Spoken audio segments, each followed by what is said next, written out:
Bienvenidos a todos. En esta ocasión, pues vamos a realizar una entrevista al canal Belumartis Historia Militar, y esto está, como sabéis todos, enfocado dentro de un ciclo de entrevistas que realizamos en Canal Historia Total. En esta ocasión vamos a realizar esta entrevista porque, bueno, pues tenemos a un conocedor de la historia militar que ya desde el principio os invito a suscribiros al canal citado, porque bueno, realmente pues tiene un contenido muy diverso, siempre desde esa perspectiva de la estrategia, de la historia militar y bueno, con temas también de actualidad. Y nada, pues bienvenido y gracias por compartir este espacio a nuestro canal. Hola, encantado, Alejandro. Hoy estoy en tu casa, voy a hablar yo en vez de ser yo el que pregunta. Exactamente. Bueno, una nueva óptica. Vamos a empezar porque el título de este espacio sería las aportaciones de España al mundo militar. Y es cierto que estas podríamos hablar en varias sesiones porque es un tema muy amplio, tanto en espacio como en tiempo, ¿verdad? Pero tenemos que ir a preguntas concretas que, bueno, aporten información a nuestros oyentes. Vamos a empezar con los tercios, ¿vale? Teniendo en cuenta esa unión de la corona de Castilla y Aragón en el siglo XVI, yo creo que los tercios se constituyen como, pues, una formación fundamental para esa extensión del Imperio Español. La pregunta sería, ¿por qué los tercios dominaron en el campo de batalla durante tanto tiempo? Yo creo que primero fue un proceso de adaptación, ¿no? Un proceso de adaptación a un nuevo tipo de guerra, que es la que se produce, bueno, lo que llaman algunos la famosa revolución militar del siglo XVI, en el que el aumento de la artillería, las armas de fuego, lleva consigo un cambio en la forma de la guerra, y la preponderancia que tuvo la caballería en la Edad Media empieza a perder valor. Empieza la famosa, por ejemplo, los gendarmes franceses a perder valor en las guerras de Italia, que bueno, ahí tengo yo amigos que tienen, digamos, yo soy conocedor de mucho, pero tengo amigos muy expertos, ¿no? Y podemos decir que los tercios es como una, la gente piensa que es algo que apareció de repente, ¿no? Y ya estaban los tercios, ¿no? Realmente los tercios es una evolución, un proceso evolutivo, que tiene la capacidad de coger lo mejor de los enemigos y de los aliados, ¿no? Es decir, al final, en el siglo XVI se produce, por ejemplo, la creación de las coronerías, la formación cerrada, la marcha en columna, los coloneles, ¿no? Que es la colonela, es decir, es una forma de luchar que se hacía en Italia en formación cerrada, marchando más o menos conjunto. Aparece también, digamos, las armas de fuego que ya existían, pero aparecen en mayor número. Entonces, en Italia se produce una mezcla, un crisol, en el que un personaje, ¿no?, que es el gran capitán, empieza a ver la ventaja que puede darle a la infantería, ¿no?, en el combate contra la caballería francesa.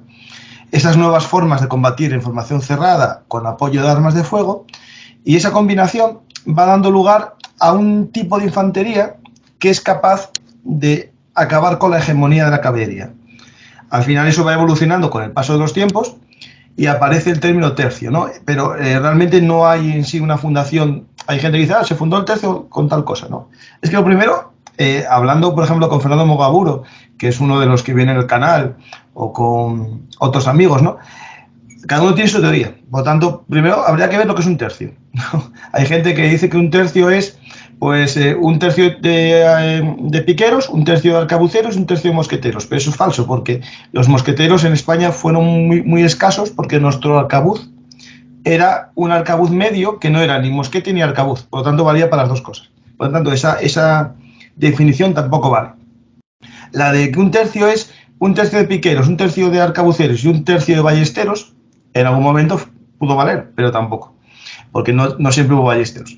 Y otros decían que era un tercio de rodeleros, pero realmente los rodeleros no existen como unidad.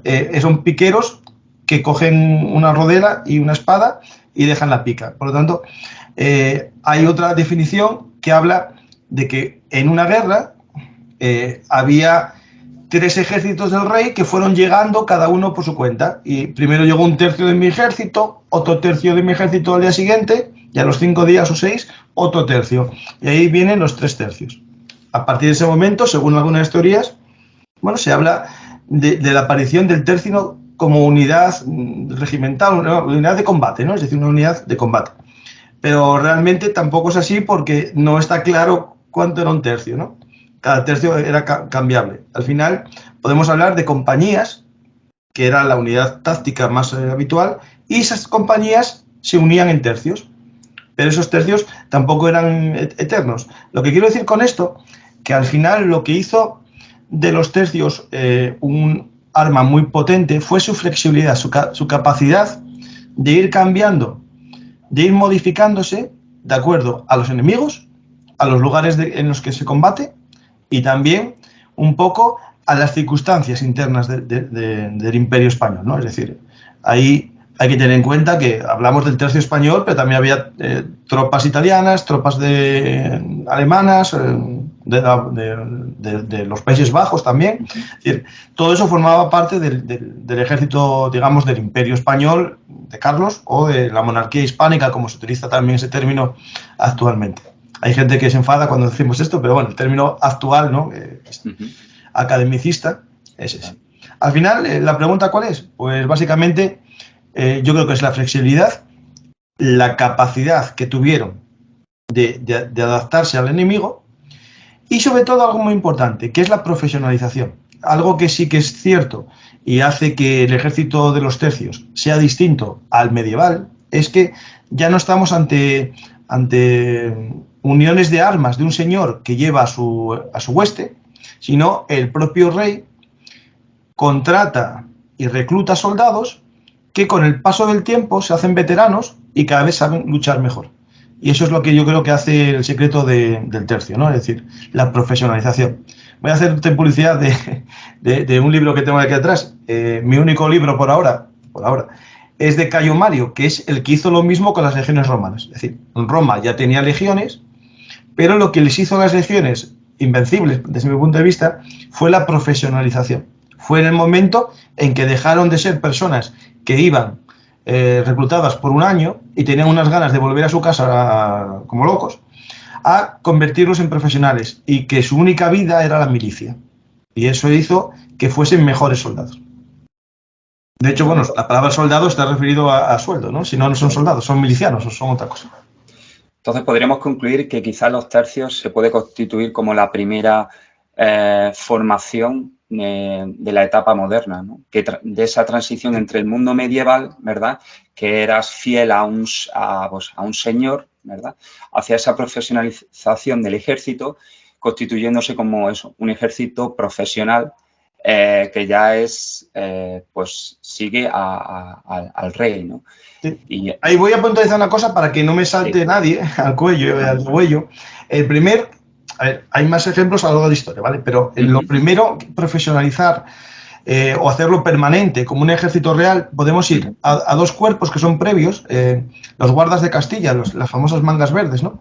Sí. La parte que tenía de caballería e infantería que usaron en la guerra de Granada ya eran profesionales, y también los famosos guardas de Castilla, que son una unidad de caballería pesada y ligera, tenían las 2 opciones, que era como la copia española de los gendarmes franceses. Ahí ya hablamos también de tropas profesionales, más o menos, ya no serían tropas de un noble, sino tropas del rey a sueldo del rey. Y bueno, ahí podríamos hablar un poco ya de un ejército más o menos permanente y profesional. Pero seríamos los tercios, ahí estoy contigo, que digamos los tercios y los pretercios, estos de la guerra de Italia, también podemos hablar. ¿Vale? Muy interesante.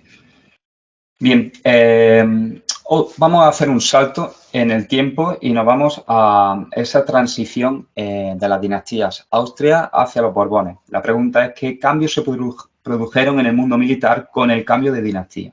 Claro, sí. Principios del siglo XVIII. Así a resumirlo muy rápido es complicado, ¿eh? Básicamente podemos decir que en Francia, a mediados del siglo XVII, se produce los Borbones producen un proceso de centralización institucional, comienzan una serie de reformas centralizando toda la administración y todo lo que sería, digamos, el sistema fiscal, sistema judicial y también militar, y dan lugar a un tipo de unidad que se convierte en el estándar de Europa, que es el regimiento, ¿vale?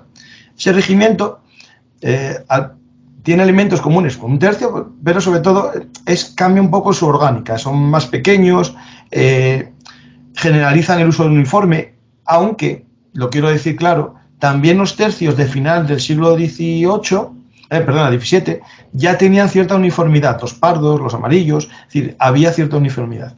Pero bueno, el regimiento sí que digamos que es el que todos vemos en la mente, ¿no?, como ya uniformados.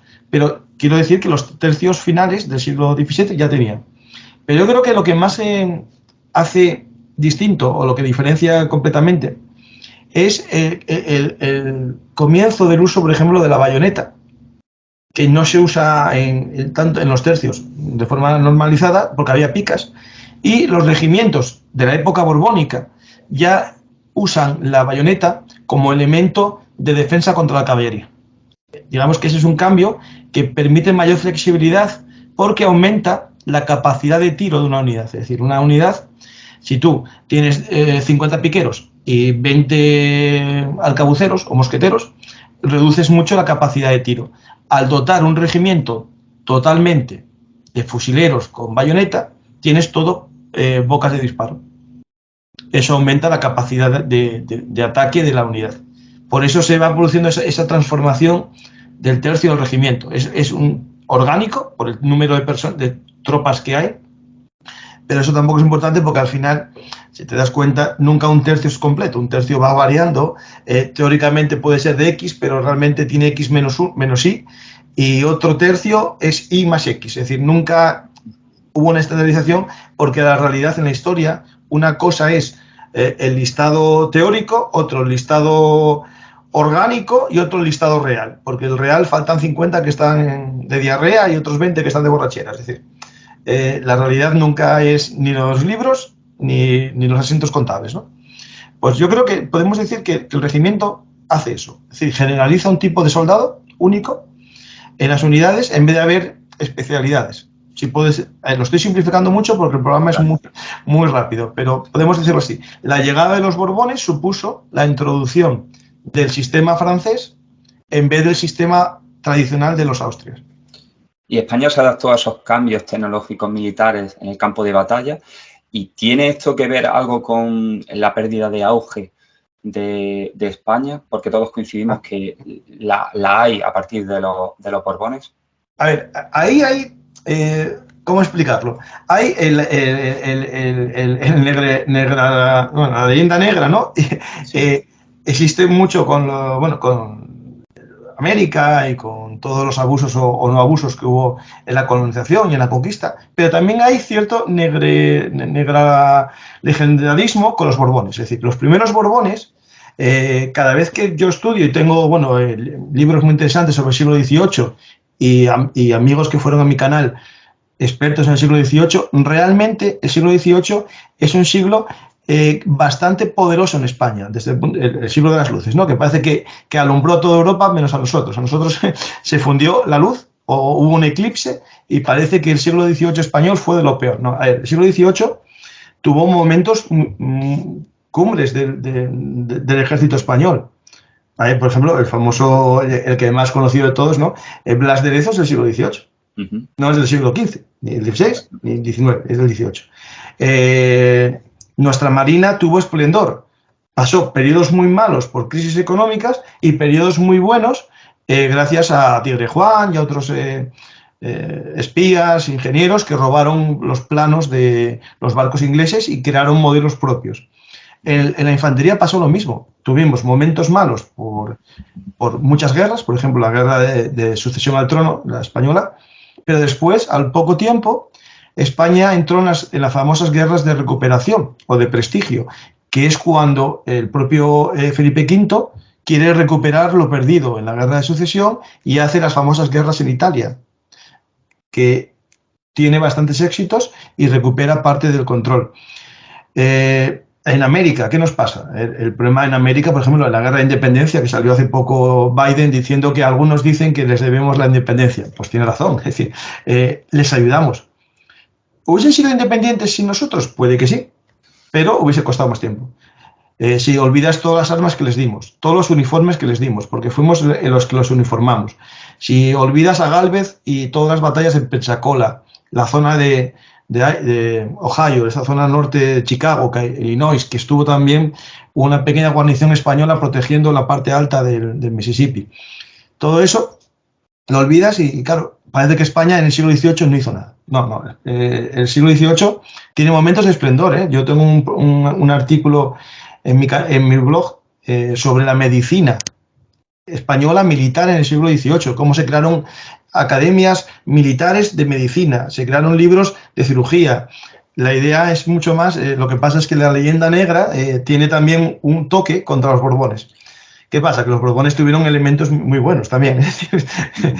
El propio Felipe V era bipolar, tenía momentos de que se hundía en la frustración y en la depresión y también afectaba a la marcha del ejército. Pero bueno, Carlos III tiene un periodo muy interesante. Es decir, yo no veo tan negativo el siglo XVIII español, pero sí que es algo que hay que recordar. El mayor problema que tuvo España en toda la época es la demografía. Somos un país con poco crecimiento demográfico. Al final es un país con poca natalidad que compite contra el país con más natalidad de Europa, que era Francia. Eso nos hace que no podamos combatir con ellos, y cuando nos unimos, que es una unión así un poco los pactos de familia, tampoco podemos hacer frente a todo lo que tenemos. Yo, por ejemplo, llevo una camiseta aquí de un dragón de cuera, que es la guardia que vigilaba la frontera norte de Nueva España, ¿no? Esa frontera norte, que es California, Arizona, Texas, Nuevo México y parte de Nevada y parte de todo el norte digamos, la parte sur de Norteamérica, lo vigilaron 1.000 personas, 1.000 soldados, porque España no tenía capacidad de mandar más tropas. El resto de América lo vigilaba. De cada regimiento español, un batallón se iba para América y 2 quedaban en la península. Y el resto eran milicias locales, milicias, digamos, de flecheros indios o milicias de criollos y mestizos. Es decir, España no tenía capacidad para defender un imperio tan grande. Aparte, no tenía una buena gestión, mejor económica. No es en sí por el ejército. Creo que esto claro. Es una serie de cosas que hace que no se pueda hacer un buen ejército. Por ejemplo, nuestra caballería, que era muy buena, y se olvida todo el mundo. Aquí solo hablamos de los tercios, ¿no? La infantería, pero se olvidan de la caballería española, que era de las mejores del mundo. A finales del siglo XVIII no había dinero para las yeguadas de remonta, es decir, no había capacidad de generar nuevas monturas, nuevos caballos, porque ya nuestro sistema de remonta no funcionaba, no había dinero para hacer criaderos de caballos y todo eso hacía que nuestra caballería fuese a peor. Quiero dejarlo bien claro porque no es el siglo XVIII lo peor que ha pasado en España, no. Lo que pasa es que estamos en declive demográfico, en declive contra potencias que están en crecimiento. Sí, bueno, y una pregunta, la siguiente, que está relacionada totalmente con esta, y que también podría constituir un monográfico, un espacio aparte. ¿Por qué España perdió su imperio? Ahí te lo dejo. Yo creo que más o menos lo dije ya. Claro, efectivamente. El que mucho abarca, poco aprieta. El que mucho abarca, poco aprieta. Si pones un mapa de lo que era el Imperio Español a finales del 18, bueno, es un mapa teórico, ¿vale? Es decir, veremos que hay el norte de América llegando hasta Alaska casi, zonas de Nevada, zonas de Inter-Ohio, toda esa zona, digamos, del Mississippi hacia la izquierda, aparece todo español. Eso es el mapa teórico. La realidad es que España no podía tener presencia en todos esos puntos. Por lo tanto, ahí ya pierdes cierto poder. Es decir, es fácil que alguien te entre ahí y te quite territorio porque no tienes presencia, ¿vale? Después entra que a vaca flaca todo es pulgas, ¿no? Eso es algo que también es un problema. Cuando un imperio está decayendo, todo el mundo te ataca. Y si tienes una guerra, por ejemplo, en España, ¿no? En la península ibérica, contra el francés, y estás luchando por la independencia, y en América las élites criollas están a lo suyo y ven en ese momento un momento de autodominio. Yo soy independiente en nombre del rey de España, porque como no puede reinar porque está capturado por los franceses, yo me autogestiono. Entonces, ¿qué pasa? Cuando tú te autogestionas y ves que es un chollete, cuando te dicen, devuelve el poder, que ya está el rey de España, ya estamos acabada la guerra, alguno dijo, no, yo no lo devuelvo, que estoy muy bien aquí mandando. Prefiero ser el jefe de, ¿me entiendes, no? De este cotarro yo, que el ayudante de un jefe más poderoso, ¿no? Es decir, lo de, ¿qué prefieres ser, cabeza de ratón o cola de león, no? Pues muchos prefieren ser cabeza de cola de león. Entonces, bueno, cabeza de ratón, perdona. Cabeza de ratón. Entonces ahí empezó a movimientos independentistas de élites criollas, de élites blancas, 100%, digamos, de origen peninsular de hace 5 generaciones o 6, que comienzan a ver el chollo de no pagar impuestos a lo mejor a la corona, gestionar los impuestos, y sobre todo también algo muy interesante es que con la Constitución de 1812 se había comenzado a intentar repartir tierras entre los indígenas e intentar acabar un poco con la situación que se estaba produciendo en algunos territorios, ¿no? Al final, cosas de la vida, en la Guerra de Independencia de América, la mayor parte de los indígenas puros, eran a favor de las tropas realistas, a favor de la permanencia de España. Por ejemplo, los famosos mapuches, los araucanos, se unieron a la lucha realista porque dijeron, mejor lo de Europa, lo de España, que vienen aquí de vez en cuando, que los que están aquí toda la vida fastidiando, ¿no? Y los mestizos y criollos tiraron sobre todo al movimiento más independentista. Pues yo creo que con esas cosas vamos viendo que abarcábamos mucho y no tenemos fuerza para apretar. Un ejemplo, por ejemplo, cuando se independiza México, hay una isla, Ulúa, que está ahí en Veracruz, y durante 3 años las tropas españolas resisten allí, en esa isla, 3 años más o menos, esperando los refuerzos que iban a venir de España a ayudarles. Y uno de ellos es el famoso Riego. Cuando Riego da su famoso alzamiento, eran tropas que iban a ser llevadas a Ulúa para comenzar la reconquista de México. Pero España no estaba para esas campañas.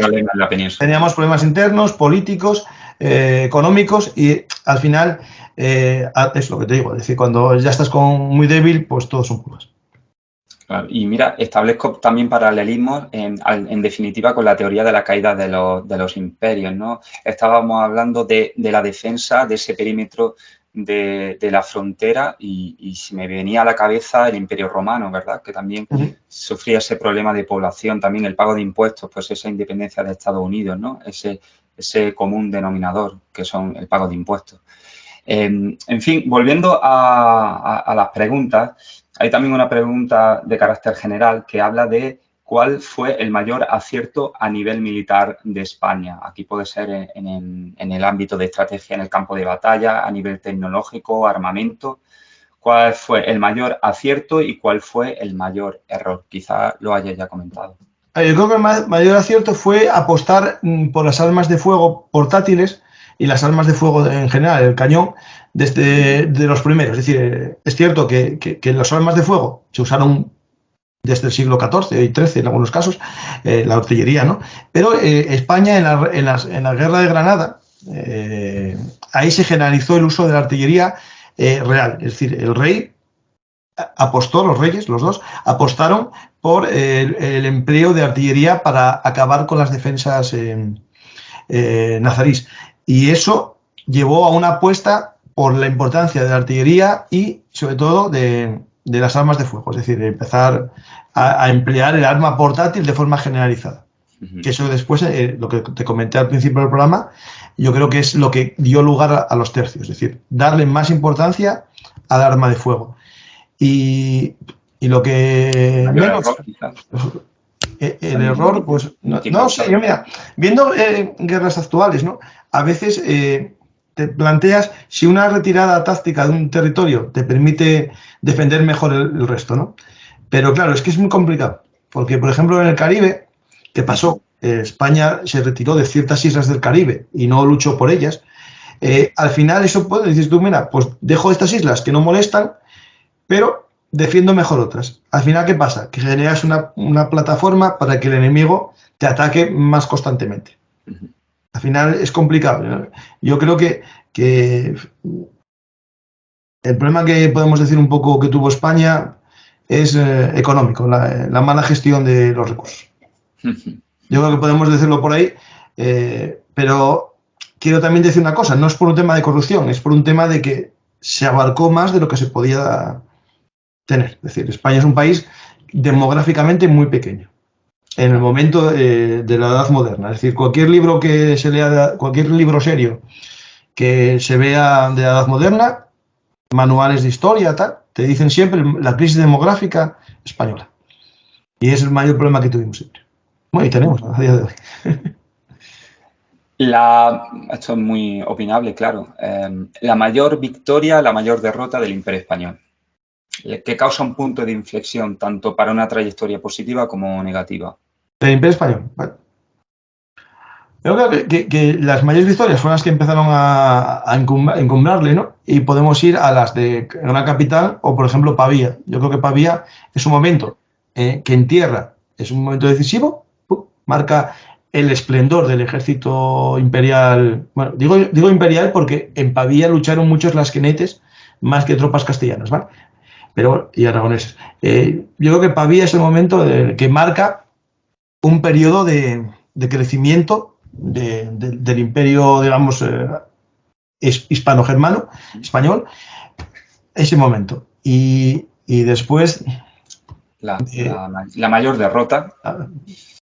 Es que, bueno, a ver, por ejemplo, hay un mito, Rocroi, que es la gran derrota de España. Al poco tiempo de Rocroi hubo victorias españolas.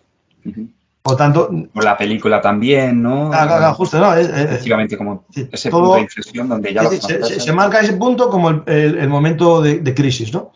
Pero yo casi, mira, voy a poner una batalla naval, Trafalgar, porque es el momento en el que un imperio que era marítimo pierde el dominio del mar de forma clara. Es decir, y tampoco quiero resaltar que Trafalgar es una más de las derrotas españolas. España tuvo muchas derrotas contra los ingleses, pero también muchas victorias navales, que nos olvidamos de ellas. Por ejemplo, la captura del doble convoy, tengo un amigo, Joaquín Peña Blanco, que escribió un libro sobre batallas o victorias españolas contra los ingleses. Pues puedo decir que a lo mejor, para simbolizar, ¿no? Trafalgar como una derrota que marca el fin, ¿no? Ya, digamos, de lo que era el Imperio Español, porque sin marina, sin armada, no puedes defender un imperio colonial de ultramar o un imperio de ultramar, y por tanto yo creo que podemos poner esa, una de mar, que es Trafalgar, y una de tierra, de Pavía, de comienzo. Aunque, mira, te digo una cosa, para mí la mayor gesta española desde siempre fue la conquista de México, para mí, o sea, que 4 amigos que con Hernán Cortés conquistase un imperio como el mexica, yo creo que no hay igual en la historia militar del mundo. Claro. Dice mucho de la estrategia, dice mucho de ese imperio generador que se estableció desde el principio, ¿verdad? Con esa alianza con los propios indígenas. Es decir, podríamos sacar muchas conclusiones, ¿verdad? De esa conquista. Pero ahí es lo que tú dices, la diplomacia, el juego de alianzas, integrar a los pueblos conquistados, sobre todo lo que hizo muy inteligente el virreinato en los primeros momentos fue casar a los nobles, especialmente a mujeres nobles, con los conquistadores españoles, y así generar dinastías mixtas en las que realmente el pobre, ¿no? Que el pobre de toda la vida de cualquier sitio, lo único que cambiaba era de jefe.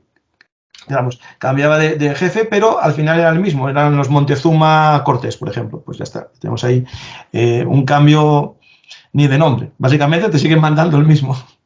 El hijo del mismo. Bueno. Iba a relacionar, porque hay una pregunta ahora que te voy a hacer, pero si me podría decir brevemente, yo sé que va oscilando, ¿no? De enemigo, pero si me podrías decir, esto tenía en debate cuando hacías la licenciatura de Historia en Granada, sobre cuál ha sido el mayor enemigo, ¿no? De España, al menos en esa construcción del imperio. Teníamos esos debates de Francia, Inglaterra, las Provincias Unidas, en fin. ¿Qué nos podrías decir sobre esto? A ver, si nos vamos Es un debate, ¿eh? Porque Inglaterra durante mucho tiempo fue aliado, ¿vale? Era aliado de España en la lucha contra Francia. Casi la mitad del siglo XVI más o menos pudo ser casi aliado, la mitad, ¿eh? Incluso con el matrimonio de Felipe II con la reina de Inglaterra, había esa intención, ¿no? Por lo tanto, durante un momento Inglaterra fue aliada y Francia era nuestra eterna enemiga. Esa eterna enemiga, yo creo que durante el siglo XVI y XVII fue Francia, sin duda ninguna, hasta el matrimonio, hasta la llegada de Felipe V y la dinastía de los Borbones, que cambia las tornas, ¿no? Al final, ¿cuál fue nuestro enemigo más duro? Yo creo que al final el que nos queda en la mente es el que más nos quitó el imperio, ¿no? O el que más facilitó la pérdida del imperio. Por tanto, yo creo que era el inglés. Pero no porque en sí sea más duro históricamente, ¿vale? Sino porque colaboró más a la caída del imperio de español de ultramar, ¿no? Digo, el imperio español, sí. No, que hay gente que dirá, no, nunca fue un imperio, no, ya lo sé, pero el imperio fue solo Carlos V, que fue emperador, pero bueno, el imperio español, digamos, los territorios de ultramar, yo creo que fue Inglaterra, sobre todo por algo muy inteligente que hizo, que fue sembrar semillas de discordia entre las élites criollas de América. Y ahí esas semillas que no son guerra, son solamente promesas de si te independizas te voy a hacer aliada y tal, hoy voy a comerciar contigo libremente sin que España intervenga, pues eso yo creo que Inglaterra fue la que metió el palito, ¿no? en la rueda de la bicicleta. Por tanto, fue un actor principal de esa contribución a la leyenda negra, quizá. Sí, a ver, la leyenda negra la construye Holanda y la construye Inglaterra. Porque era un momento que, bueno, Francia en aquellos momentos estaba otras cosas, tenía sus propias guerras internas, tenía la lucha entre calvinistas y hugonotes y católicos en Francia, las guerras de religión, y por tanto estaba también a otras cosas. Pero Holanda e Inglaterra estaban a piñón con la imprenta, son países que tenían mucha imprenta y mucho libro, son los que la generan, sí. Bueno, con ayuda de algún español también, claro. Bueno, pues vamos a hacer ese salto en el tiempo, la pérdida de ese imperio en 1898 como una fecha clave, el siglo XX. No sé si podrías destacar en política exterior y en el ámbito militar algo que te llame la atención, una contribución. Ahí se podría hablar también de la neutralidad de España en las dos guerras mundiales. Es cierto que tuvimos pues una barbarie aquí con la guerra civil, pero si podrías aportar una idea general sobre el mundo militar en el siglo XX. Sí. Difícil. Así, en poco tiempo.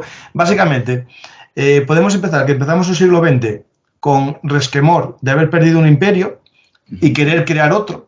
Y ahí viene, por ejemplo, todas las campañas en África, el deseo de crear un nuevo imperio español en África. Bueno, os digo, o sea, entre comillas, Guinea, Sáhara y después el protectorado de Marruecos, ¿no? Ahí casi todos los militares que lucharon en esas guerras habían sido militares en Cuba y en Filipinas, la mayor parte de ellos. Por lo tanto, ahí es eso ahí. ¿Qué pasa? Que después los jóvenes que se criaron en la guerra de África de Marruecos fueron los que eran los militares veteranos en la Guerra Civil Española. Al final van llevando, si me entiendes, ese ansia, ¿no? Y lo de las guerras, bueno, España en la Primera Guerra Mundial vio un negocio ahí de no participar en la guerra y vender a los dos bandos, porque en España había una división interna muy profunda entre los que eran germanófilos y que eran los más conservadores y los anglófilos, que eran también los más liberales, aunque también los reyes, por ejemplo, tiraban más para Inglaterra que para Alemania. Pero la idea es que España estaba dividida, vimos negocio en no participar y durante un tiempo dio mucho dinero. Después llegó lo de, bueno, sabes que en 1917 hubo una crisis económica debido a que el destino de todos los productos para vender fuera, porque se ganaba más dinero, hizo que en España hubiese una inflación y los trabajadores no pudiesen comprar lo que fabricaban, ¿no? Y eso vino la crisis del 17 y todo lo que vino después del movimiento obrero. Y después, bueno, la Segunda Guerra Mundial, claro, es lo mismo, es decir, algunos querían participar en la guerra, y otros decían, ¿qué estamos locos o qué?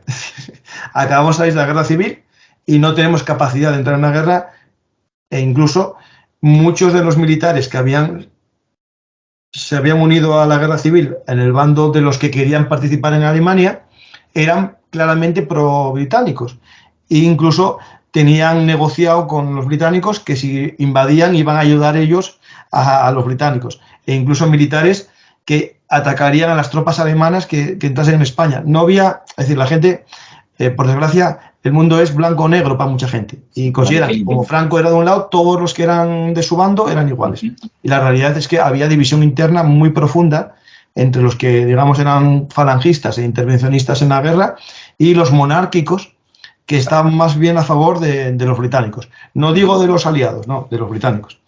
Y eso llevó consigo, en parte, que España no entrase, ¿no? El duque de Alba y su participación como embajador en Londres, que era contrario a las teorías de la División Azul. Bueno, es muy complicado todo. Lo que pasa es que la gente siempre va brocha gorda, brocha gorda. Claro, maniqueísmo, ¿no? Y ignorar quizá el hecho de que el propio franquismo, incluso ya en su inicio, estaba constituido por diversas familias, ¿no? Las llamadas familias del régimen. Sí. Ahí había muchas contradicciones ideológicas, ¿no? Tú has nombrado los monárquicos y esa alianza, esa filiación hacia el Imperio Británico y efectivamente, ¿no? El ala más falangista, Serrano Suñer, que obviamente tenía esa pulsión fascista, ¿no? Sí, la tenía ahí a flor de piel. Claro, totalmente. Sí. Muy bien, pues ya estamos en la actualidad y situación es también muy amplio, ¿vale? Esto te lo he hecho recordando al gran Pedro Baños, ¿vale? Porque para mí es como un referente.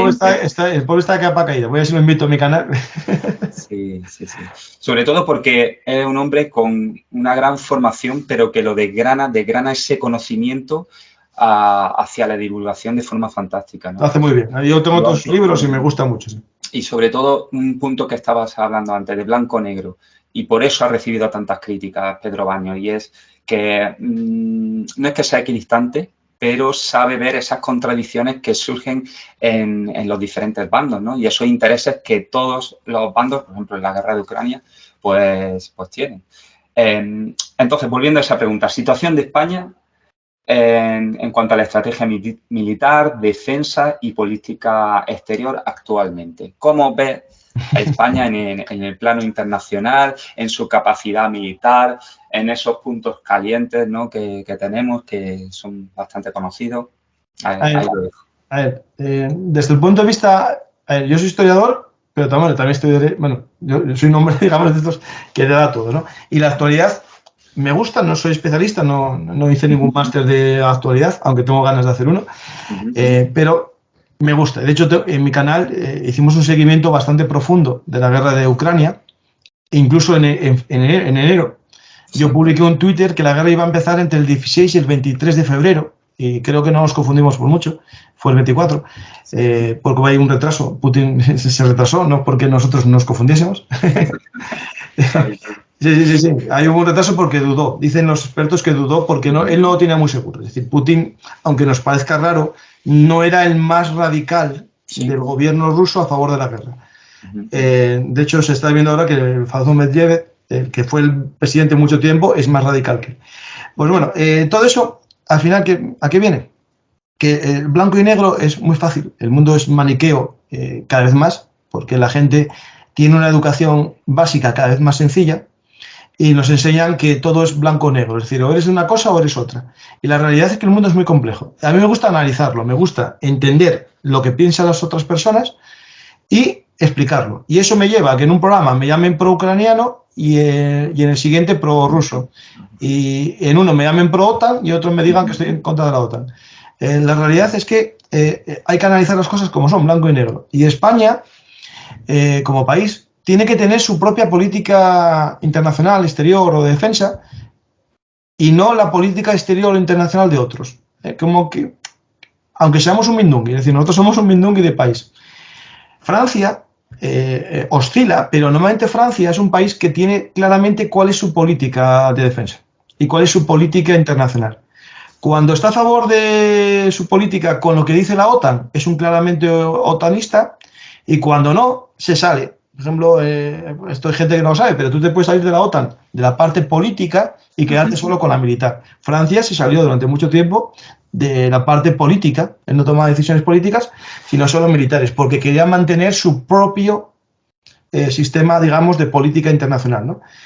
Esto, claro, ahora que vivimos en un sistema de grandes corporaciones o confederaciones, ¿no? La OTAN, la Unión Europea, la OCDE, al final los países desaparecen como en un crisol, ¿no? En algo que son intereses de otros, es decir, e incluso no de todos los otros, sino del más grande de los otros, ¿no?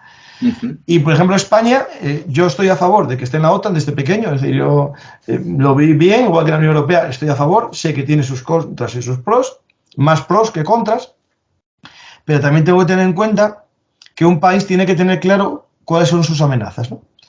Yo creo que para España, como país, no es amenaza China, a día de hoy, sí. ¿Vale? Si China lanza misiles nucleares, sí, ¿no? El Pacífico es un área de interés, pero secundario. Es decir, ¿nos vienen productos de China? Sí. Pero nuestro área de interés como país tendría que ser Hispanoamérica, porque es donde tenemos más posibilidad de negocios, de crear vínculos a largo plazo. Nuestros enemigos militares, Rusia es un enemigo, digamos, potencial de Europa, pero no de España en concreto. No creo que tenga un plan estratégico de invasión de las Baleares. No. Nuestros enemigos internos, externos, bueno, son los que, a ver, por definición, sentido común, son los que hacen frontera contigo a lo largo de la historia. Claro. No, política pura. Eso es política de primero de GB, de eso no, de la GB. A eso todavía estamos ahí a otras cosas. De primero de GB de mi época, ¿vale? De la ESO no entra en esas profundidades. Pero bueno, ahí tenemos no hay muchas más profundidades en eso. No, por eso. Muy superficial todo. Ahí tenemos a Marruecos, que tiene una reclamación territorial sobre 2 ciudades españolas, históricamente españolas desde hace más de 500 años. Bueno, una de ellas, Ceuta, era portuguesa y en el año 1640 se pasa a ser española, porque cuando Portugal se independiza sigue siendo fiel al rey de España y no a Portugal. Pero bueno, pongamos desde 1500 un vínculo histórico con España, ¿no? Y Portugal. No son colonias, nadie las reconoce como colonias, y tiene una reclamación, y también sobre Canarias, que es parte también integral de nuestro país. Y después tenemos otro vecino, que es Argelia, que nos aporta también energía, es nuestra fuente de energía. Y después tenemos otro tercero por ahí, que es el Sáhara, ¿no? Que también es problemático todo lo que está pasando. Y aparte añadimos lo que está por debajo de ahí, que es el Sahel. Exacto. Que Sahel es una generación de problemas que no le importa a Estados Unidos. A Estados Unidos, el Sahel, bueno, está ahí. Si afecta a Marruecos, que es mi amiga, haré algo, pero el Sahel es un problema de Francia y de España. Y de hecho Francia es el que mandó más tropas a la región extranjera, mandó sus paracaidistas al Sahel. Y eso es algo que nos tiene que preocupar. Y España tenemos ahí tropas en los países del Sahel.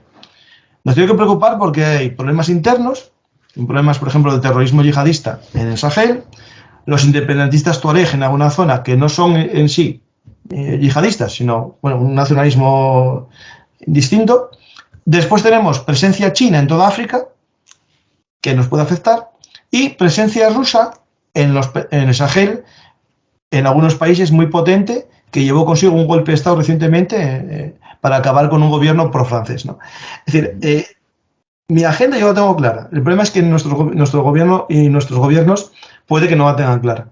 En parte por dejarse llevar por agendas de otros, y otra por María Complejinos, es decir, a ver si piensan que soy no sé qué por decir que tengo un peligro en la frontera sur, ¿no? Claro, pero es que la frontera sur existe, es decir, es como si los romanos no veían que al norte del Limes había un problema. Entonces, si no ves un problema al norte del Limes, pues quita el Limes, quita la frontera y ya está. Sí, quizás yo veo aquí que son problemas quizás efectivamente, como algunos historiadores han dicho, esa tradicional falta de política exterior de España, ¿verdad? No sé si alguna vez has escuchado esto, digo al menos en el siglo la democracia, ¿no? Los últimos 50 años. Y esa incapacidad de optar por una línea que opte por esos intereses, ¿no?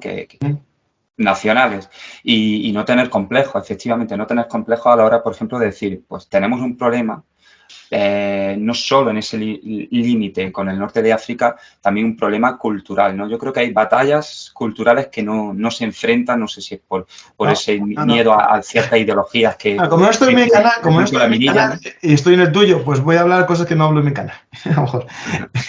En mi canal intento no meterme en berenjenales. Pero no es una batalla, es una guerra cultural. Una batalla es una parte de una guerra cultural. Es decir, hay un movimiento y otro. El movimiento que a lo mejor favorece al Estado-nación y otro que favorece la globalización, el Estado global que no es el Estado-nación. Entonces, ahí existen sistemas educativos, culturales y literarios y películas que pueden enfocar el ojo en el Estado-nación o enfocar el ojo en el Estado global, ¿no? Es decir, si tú, por ejemplo, eres un país como Polonia, ¿no? Que tiene sus toques muy claramente nacionalistas, ¿no? Pues crea películas en las que aumenta el grado de patriotismo en la educación, en la defensa de tu país, en lo que te hace ser distinto a los demás, sin odiar a los demás, así quiero que lo entendamos. Totalmente. ¿Vale? De hecho, soy consciente de ello. Viví 3 años en Polonia y es cierto. Vale, pues mira, perfectamente, entonces, lo sabes perfectamente. Por un lado, yo Polonia fui varias veces y lo veo, ¿vale? Y por otro lado, el Estado desaparece. Es decir, ya no existen países porque todos somos iguales, las películas eliminan el factor cultural y se crea una cultura nueva en la que todo el mundo es igual, se elimina de la historia ciertas escenas o se generan personajes que nunca existieron con un contexto actual, ideológico, en una película del siglo XVI para modificar la historia y que tú te des cuenta que no existió nunca el pasado de tu país, sino que era ¿me entiendes, no? Al final son una guerra cultural y tiene batallas. Por ejemplo, el hecho de que en España solo el 20% de los españoles quieran defender su país ante un ataque, eso es una derrota cultural. Disolución de los Estados-nación. Sí, sí. ¿Y esa disolución de los Estados-nación hacia dónde se proyecta en geopolítica? Bueno, en geopolítica hay dos teorías, que es a una especie de Estado global, una dictadura global, ¿no? Que eso, hay un autor que tengo que traer yo en mi canal para hablar de ello, que habla de eso, de la dictadura global, y otro a las grandes corporaciones, ¿no? A las grandes multinacionales que gestionen todo. Es decir, que al final, si tú debilitas al Estado, hay dos opciones, que aparezca un megaestado, una especie de Unión Europea superpotente, ojalá fuese eso dentro de malo, o desaparecen todos los estados y aparecen grandes multinacionales que lleguen a tener su propio ejército, ¿me entiendes? ¿No? Es decir, que encontremos que un día, yo qué sé, una empresa de telecomunicaciones genere un interés en defender, atacar un territorio y genere o un ejército propio o movilice los ejércitos de los estados que él controle para defender sus... Es decir, esto es muy película de ciencia ficción. Y si ves películas de ciencia ficción del futuro, dan visos a cosas que se puedan parecer ahora. Exactamente. Piénsalo bien. Es decir, ¿quién te iba a decir a ti cuando tenías 10 años que una empresa privada iba a mandar cohetes a la Luna, ¿no? Claro. O cohetes a Marte? Tú solo pensabas que lo podía hacer la NASA en la Unión Soviética, ¿no? Pues ahora hay empresas privadas que hacen cohetes. ¿Quién no te dice a ti que hagan portaaviones? Claro, dan pequeñas proyecciones, ¿no? De lo que puede ocurrir en el futuro. Sí. Efectivamente, lo cual no sé si en ambas teorías encajaría bien esa idea de democracia liberal. Porque no, en ninguna de las dos. No, efectivamente, que son formas, si no totalitarias. No. Lo que dicen muchos autores, el éxito va a ser la dictadura. No la dictadura, digamos, a ver si me entiendes, de un dictador al uso, ¿no? Es decir, un Franco o un Tito, no. Sí. No. Van a ser dictaduras, por medios de comunicación, censuras, tipo China, ¿no? Que te dejan la libertad económica para que hagas lo que quieras, pero sin hablar, campeón, y sin llevarme la contraria. Tú genera el dinero que tú quieras, pero la ideología no me la toques mucho, que es mía, ¿vale? Llevará algo de eso. Híbrido. Sí, y de hecho hay muchos teóricos que hablan de eso, una especie de de triunfo del autoritarismo que oculte las democracias. Pero bueno, eso ya es algo que no tiene que ver con... Pero bueno, como decía aquel, ¿no? La peor forma de totalitarismo es, pues eso, revestido con formas democráticas. Eso es como todo. La peor forma de todo es el que parece que no es lo que es. Falso profeta, ¿no? Que dirían algunos. Bueno, vamos ya con la sección final, porque hemos hecho un recorrido, podríamos poner como punto de partida al siglo XVI. El futuro de España. Y al futuro de España, incluso. Ha sido muy interesante. Entonces vamos a quizá al terreno personal, y esto es quizá las preguntas más difíciles, porque si yo te pregunto cuál es tu película favorita, y como decimos los profesores, y justifica tu respuesta. Me lo acabas de poner difícil porque desde pequeño nunca tengo nada favorito. Muy bien. Desde pequeño, es una cosa que... Pensamiento complejo, ¿verdad? Mira, aquí solo tengo una parte de los libros que leí. Y si te enfoco la cámara más para aquí y más para ahí y muchos por aquí abajo que no leí. Por lo tanto, que me digas cuál es mi libro favorito, mi película favorita, no te puedo decir. De películas, tengo muchas en DVD, de esas yo soy de los que compraba en Blu-ray y DVD y tal. Y ahora, bueno, no tengo tiempo ni a ver las de plataformas, ¿no? Pero... Mira, yo voy a los que me marcaron de pequeño, ¿no? Yo, por ejemplo, me marcaron películas que ahora se dicen que son malas porque no son políticamente correctas, ni son históricamente correctas, a lo mejor, pero a mí las películas tipo El día más largo, La batalla de las Ardenas, me marcaron. Eso es lo que yo veía con mi padre a las 4 de la tarde y eso me marcó. Las películas del oeste, John Wayne, también me marcaron. Por lo tanto, yo creo que esas películas son mis favoritas. Y las que se parecen a esa. Por ejemplo, si nos vamos a cine actual, muy actual, no tengo así ningún referente, pero por ejemplo, Stalingrado, la versión alemana de la batalla de Stalingrado, me gustó mucho. Y las de Clint Eastwood, de la batalla de Iwo Jima, Cartas de Iwo Jima, me parece una película que marca muy bien lo que es la guerra, desde el punto de vista humano. Sí. Y también, bueno, la batalla de nuestros padres, tengo los libros de los dos, y marca también un poco cómo se usa a las personas en una guerra como propaganda, ¿no? Pues también. Sí. Quizá Estados Unidos se desprende de ese americanicismo, ¿no? Que le habían tildado algunos, ¿no? Lo que pasa cada vez... la guerra de forma tal cual, cruel, ¿no? Claro, pero ahí hay un doble juego. Está el juego de las películas de propaganda posbélicas que eran con la Guerra Fría y buscaban convencer al soldado, convencer a la población de la importancia de la defensa. Y nos vamos ahora a las guerras culturales. Las guerras en las que más o menos consiste el truco en decir que la guerra es mala y que no hay que meter en defensa. Entonces hay un tipo de películas antibelicistas y después películas financiadas por el gobierno de Estados Unidos actualmente para ensaltecer no, pero decir lo importante que es el ejército, ¿no? Por tanto, hay películas en las que se ve unos medios militares claramente y al final pone patrocinado por la US Navy. Esa película no es antibelicista, aunque tenga toques, ¿no? Pero sí muestra el heroísmo. Y películas claramente antibelicistas que buscan ese objetivo distinto que hablamos antes de la guerra cultural. Es decir, ahí si vemos una película rusa de la batalla de Leningrado, que hay alguna, pues es claramente pro-heroísta o héroes, la gran madre Rusia, la Rodina, y no hay crítica al sistema stalinista, aunque no sean stalinistas los actualmente. Claro, ¿no? Sí.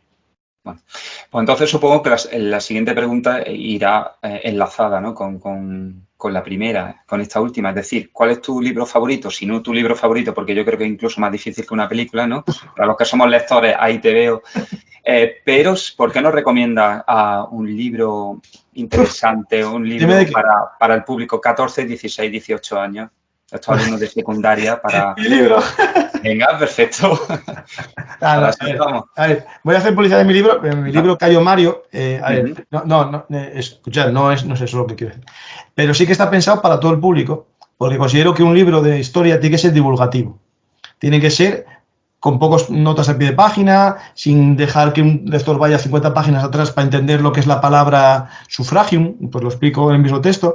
Y, por ejemplo, Cayo Mario es muy importante porque para mí es el personaje que marcó la historia de Roma, marcó el fin de la República y es el tío político de Julio César. Y si hay un personaje importante en la historia de Roma es Julio César. Por lo tanto, hice este libro por él, por eso. Y después, bueno, por ejemplo, si me preguntas de Roma, pues hay un autor español, que a ver si viene dentro de poco a mi canal, Javier Negrete escribe muy entretenido, es muy divulgativo, para un chaval de 15 años está muy bien, Javier Negrete. Después, por ejemplo, amigos míos, Juan Luis Gomarollos, que hace novelas de Grecia muy buenas, muy entretenidas. Juan Luis Gomarollos, una serie de Grecia que tiene. De Roma, hay muchas cosas. De España, por ejemplo, De España. José Sotochica, que es amigo mío, es muy buen autor de novela, excelente, y de ensayo de historia es de lo mejor.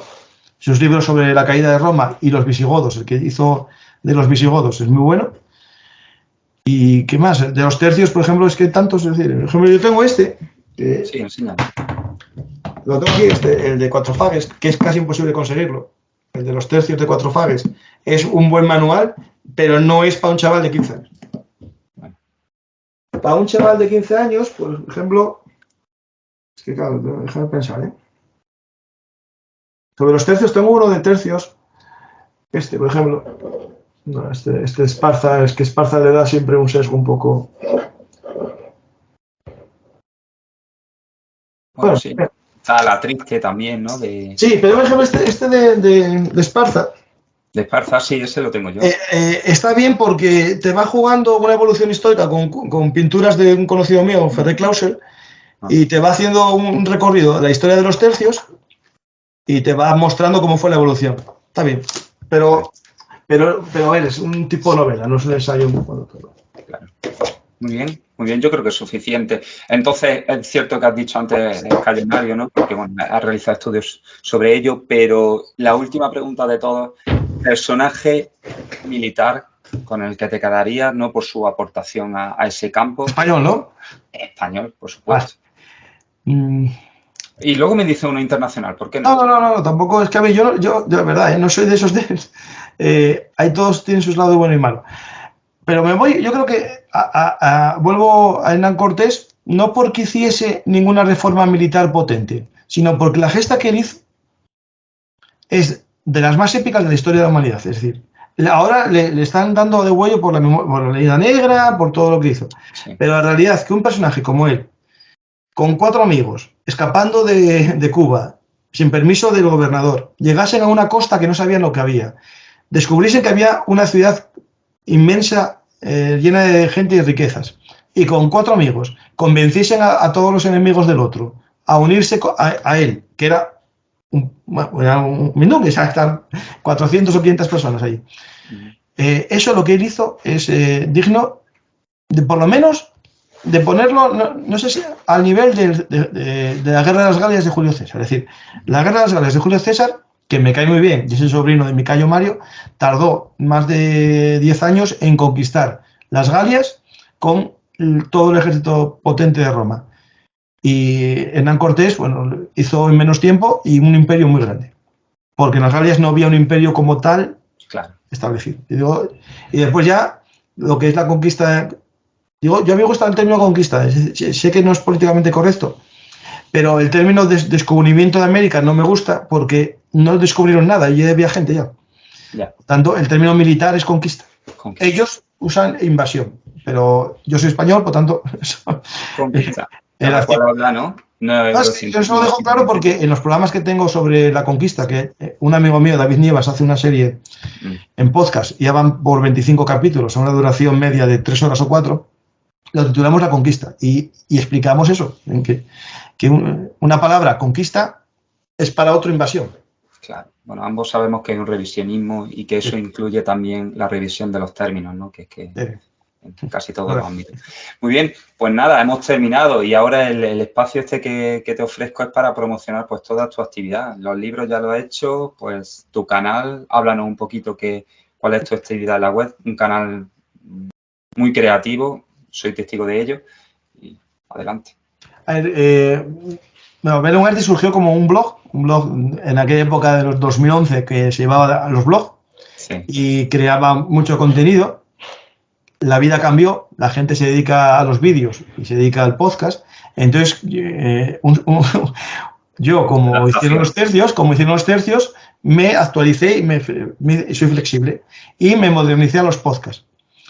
Los podcasts estaban muy bien, ¿qué pasa? Que con la pandemia aprendí a hacer OBS, sistema de transmisión en directo de las clases, y dije, a ver, yo grabo los programas a través de podcast, como haces tú, a través de una videoconferencia, entonces voy a pasarme al directo. Y un proyecto que en marzo del año pasado éramos 300 me gustas, en un año y poco ya son casi 12.000, que no son cifras espectaculares, pero lo que es espectacular es, yo creo, lo que logré en el canal de YouTube y en el canal de podcast es la cantidad de personas, historiadores, divulgadores, militares, en activo y en la reserva, que vienen a mi canal a hablar de historia, porque consideran que es un lugar entretenido para hablar. Es decir, yo no hago conferencias, es decir, el que quiera escuchar a una persona 2 horas hablando con un PowerPoint, se puede ir a la universidad. Efectivamente. Yo lo que hago es, a veces les dejo el PowerPoint, pero yo les pregunto, añado cosas, añado mi punto de vista. Hay gente que le encanta, pues sigue mi canal, y otros no les gusta. Pues que vayan a otro, que hagan que no esté yo. Lo que no es planteable es que yo no esté en mi canal. O sea, claro. Eso es como que Alejandro no esté en el suyo, ¿no? Eso no. Exactamente. Pero bueno, yo creo que son 12.000, pero 12.000 fieles guerreros, ¿no? No, yo creo que es... La gente que se adhiere a tu canal, que se suscribe, es porque realmente le apasiona la historia militar. Me escuchar 3 horas sobre la batalla de Covadonga, muy bien. Dime tú a mí, ¿no?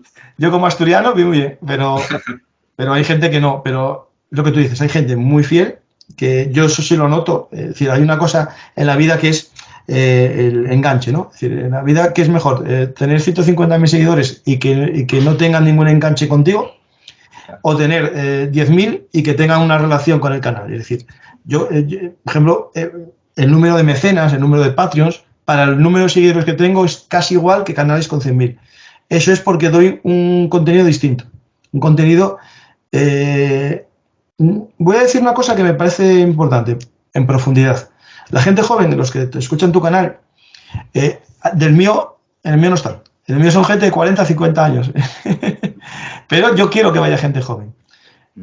La gente joven tiene que empezar a profundizar en las cosas. Yo fui joven también. Y hay que empezar a profundizar. Es decir, no vale que te expliquen los tercios no sé qué. No, espera. A lo mejor hay que explicarte cómo evolucionan las armas de los tercios y cómo esa evolución de las armas lleva consigo una evolución de las tácticas. Por ejemplo, que se alargue o se acorte una pica lleva una forma distinta de combatir. Que el alcance de las armas de fuego sea distinto implica mayor o menor cercanía al enemigo. Que tú tengas menos soldados implicará unidades más pequeñas, pero más profesionales, porque tu país no se puede permitir grandes contingentes de gente sin formar, ¿no? Es decir, eso lleva a la profesionalización de los ejércitos. Y, por ejemplo, Europa no tiene sentido servicios militares. ¿Por qué? Porque tenemos poca población y no podemos pretender hacer un ejército de millones de personas. Es mejor un ejército de 100.000, un ejército de 50.000 con armas súper tecnológicas. Es decir, todo eso hay que entenderlo y no ir a razonamientos simples. Ahí yo que animo a la gente eso, a profundizar. Claro. Pues sí, tengo podcast, tengo YouTube y tengo el blog, que no escribo mucho, pero está ahí. Belumartis, historiamilitar.blogspot.com. Muy bien. Pues Francisco de Belumartis, Historia Militar. Le invitamos a todo el mundo a que visualizan nuestro canal, a que se suscriban al suyo. Yo intuyo, siempre que él esté dispuesto a que, bueno, colaboraremos quizá con un monográfico, algún tema interesante de actualidad o de cualquier otro aspecto. Y nada, ha sido un placer. Muchas gracias. Alejandro, tú mientras sea una charla y no me pidas datos de memoria a dolor, yo puedo hablar, por suerte, después, bueno, por mi formación universitaria, por la cantidad de libros que leí, por la memoria que tengo, no tengo otra cosa, pero memoria tengo. Sí, está claro. Y después también una cosa muy importante, por la cantidad de programas que llevo haciendo con gente que sabe mucho de un tema, algo voy aprendiendo de todos. Por tanto, una conversación contigo así de cualquier cosa la mantenemos cuando quieras, sin problema ninguno. No, pero bueno, que sigo animándote en esos dos aspectos, sobre todo en la profundización, ¿no?, de las causas reales de la historia. Esto yo se lo digo a mis alumnos. Y el segundo aspecto también es buscar ese conocimiento de la historia sin instrumentalizarla en el ámbito ideológico, ¿no? Porque yo creo que de verdad, incluso a historiadores de renombre, se ve ese sesgo, que obviamente somos seres humanos y siempre tenemos ese sesgo cultural por nuestra biografía, pero buscar esa verdad histórica, ¿no? Esos datos objetivos que sin ninguna intencionalidad. Sí, a ver, es imposible el ser humano, la percepción, ¿no? Yo, por ejemplo, yo veo esto es rojo, ¿no? Esto es rojo, sin duda ninguna, esto es rojo. Pero un daltónico lo ve distinto. Y no miente. Él ve el mundo con sus ojos. Lo que no podemos hacer es verlo rojo y decir que es verde. Exacto. Eso es distinto. El relativismo. Creo que ahí compartimos. Yo tengo una clara objetividad, pero sé que yo veo el mundo como yo lo veo. Por ejemplo, el libro que estoy escribiendo ahora mismo, que no voy a decir de qué es porque no puedo, sé que me van a acusar de todo. Me van a acusar de un lado, de otro, y yo que comparto algo, escribo cosas que me duele escribirlas, porque sé que el mundo no es ni negro ni blanco. Y odio tanto la linda negra como la rosa. Me parece los dos una manipulación. Es cierto, y hay que decirlo, que la rosa surge en contraposición a la negra como una defensa, pero eso no hace que sea bueno creer en el mundo rosa ni en el mundo negro. Es decir, ¿por qué? Porque el rosa solo ve lo bueno y obvia lo malo. Y el negro solo ve lo malo y obvia lo bueno. La realidad es que hubo cosas muy buenas en la historia, de cualquier historia, de cualquier momento de la historia, y cosas muy malas, ¿no? Pues eso es lo que yo intento explicar. Y una cosa que odio es el presentismo. Es decir, si un día hago una novela, intentaré no hacer presentismo, es decir, no meter personajes que no existían en la antigüedad porque existen ahora. Y eso es lo que los jóvenes, los más jóvenes, la gente joven que sigue en el canal y los que tú das clase y yo doy clase, tienden a ello, al presentismo. Y no, chicos. Ni tampoco aplicar conceptos, valores morales actuales. Eso es el presentismo, es decir, eso. Es decir, es que yo soy ecologista. Muy bien, hombre, pero que en la revolución industrial no se sabía lo que era eso. Había algunos que querían que no se ensuciasen los ríos y algunos quemaban las máquinas, pero no eran ecologistas, eran otra cosa. Eran luditas o otra cosa, pero no eran en sí ecologistas, porque no existía el término ecologista en aquel momento. Eso. Pues nada, Francisco, muchas gracias. Pues nada, encantado Alejandro, de estar contigo. Espero que no haya espantado a tus seguidores mucho menos, y que alguno haya disfrutado con mi charla, ¿no? Que no es una exposición, no di datos magistrales ninguno porque no era la idea. Muy bien. Muchas gracias. A ti.